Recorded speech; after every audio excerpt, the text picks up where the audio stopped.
Hey guys, Forbidden Knowledge here. I just wanted to take a minute to talk to you briefly about manifesting your destiny and what that actually really means. I know that a lot of us hear people say, manifest your destiny all the time. Manifest your destiny, thoughts create reality. What does that really mean?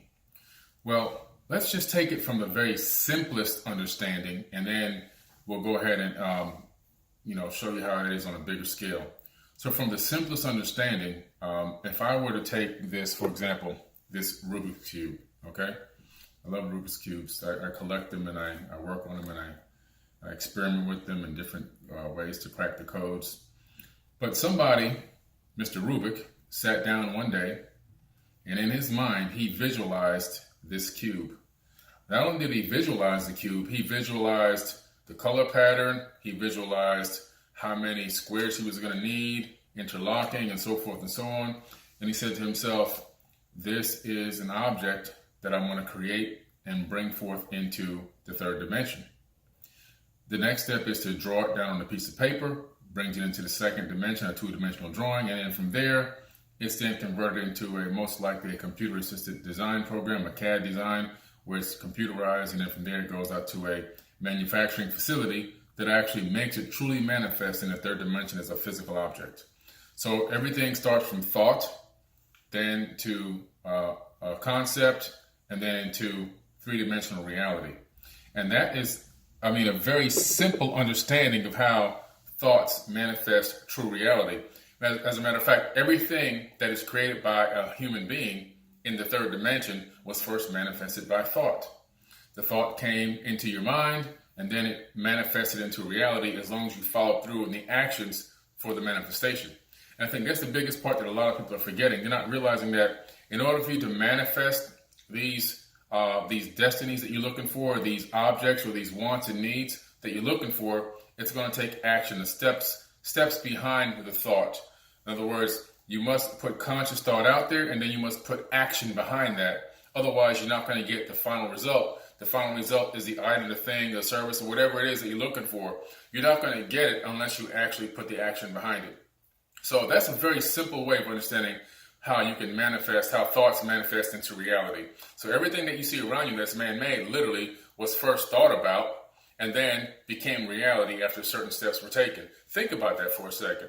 That's powerful because then as you look around, you start to realize everything that's here that has been made by human beings is manifest destiny. And the same thing can happen to you in the metaphysical realm. So if you're looking to utilize the law of attraction, for example, and you want to bring things toward you into your reality, whether it's something that you need or something that you want, whether it's a better pay increase or entrepreneurship that you're trying to work on, a new business, or whether it's to get rid of a sickness or to whatever it is, the first thing you have to understand is that your thoughts literally operate like like Neo was in the Matrix. You can bend the matrix around your thought patterns. In other words, you can literally have the power to bend the matrix to your will. You have to understand that. So you have to get on the same frequency to get into the universal consciousness. And how you do that is you first must think from a position of power and from a position of knowing that it is done before it is done. If you go in looking to acquire something that you need or want from a position of begging, you're probably not going to get it. The reason why is because from a position of begging, you're operating at a low frequency. From a position of knowing that it's done before it's done, you're operating at a high frequency. The universe only responds to high frequencies, high frequency, high energy. So you must get on this energy level. And how do you do that?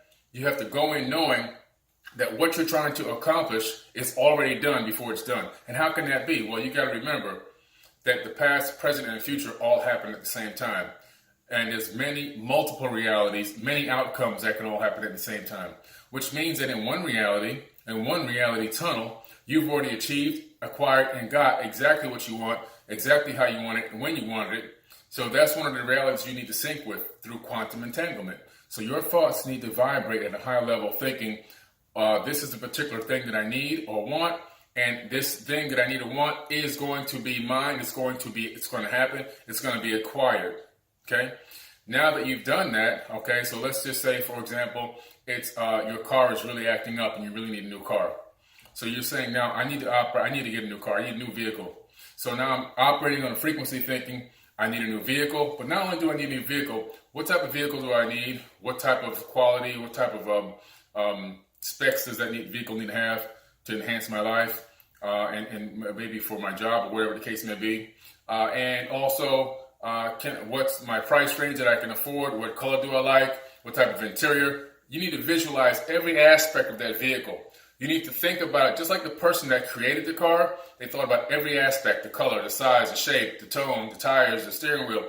You need to visualize all of that. So you visualize that stuff and you say, this vehicle is mine. I'm going to acquire this vehicle. It is already done. Now you're focusing on the steps to accomplish that goal or accomplish that manifestation. So your thought pattern now is in sync with the law of attraction, and you've created this well, this gravity well, so to speak, around your consciousness. And everything that hits that well is going to start to then fall toward you through the law of attraction. So now you've gotten your mind to the power point of Christ consciousness, the high level consciousness that syncs with the universe. And that then is going to send the matching signal through quantum entanglement to the universal consciousness. And then everything you need is going to fall directly into your gravity well of consciousness. Your law of attraction is going to be coming directly to you. And that's literally exactly how it works. So you first must think of the object, the service, the thing, the cold, the sickness, whatever it is you need or want, or whatever you're trying to avoid or get rid of. And then you need to go ahead and put the action in place to make it a reality. If it's something like, for example, if it's a sickness, remember, the body has an incredible ability to heal itself. Now, that doesn't mean you're going to go out there and you're going to just rid yourself of every single thing that ever happens to you. But what it means is you're giving yourself a much better chance of healing when you go in with a positive mindset, a mindset of I am healed, a mindset of I'm going to conquer this sickness or this illness, versus, oh, please help me and I don't know what I'm going to do and I don't know if I'm going to get rid of this illness. You have to go in from a position of power, understanding that the divinity runs in you, through you, and out of you. And because of that, you have the power to command this illness or this sickness to leave your body or to heal quicker, whatever it may be. It doesn't mean you stop taking medicine. It doesn't mean you stop doing whatever it takes, whatever the doctor told you to do on whatever particular regimen you're on. What it means is you add this extra component of knowing that I am healed before I'm healed. This illness is going to leave my body, or whatever it is, it's whatever's ailing you, you're going to be healed from it or cured from it. And then you need to continue to follow steps. And whether some of those steps are more homeopathic, most likely that would be really the best bet. But whatever the doctor has you on, you still have to evaluate that and make your own educated decision. I'm not saying to stop taking any medicine. What I'm saying is you can enhance your healing and speed up your healing process by understanding the divinity in you and telling your body, I am healed. And then from there, following steps. Now, some people are sick, but they're not doing the steps it takes to try to get better. Some people need more exercise. Some people are diabetic, and for whatever reason, they have the capability, their legs work and everything works, but they're still not exercising. They're still eating wrong. You got to take the right steps to get to the point where the confidence of the healing coming, along with the right type of a diet, along with the exercise, is putting you into a resonant frequency that's allowing your body to maximize the healing energy and to come out of this diabetic state. All of these types of things, are you're able to manifest, but it takes action behind the thoughts. You can't just think about something, sit back, and it's just going to fall in your lap. Usually, it takes action. Okay, so remember that, guys. Remember, forbiddenknowledge.com. Check it out. My book, Compendium of the Emerald Tablets. It's available right now. You can order it on my website. You can use coupon code FORBIDDEN with the number 4, 4 BIDDEN. And again, that's forbiddenknowledge.com.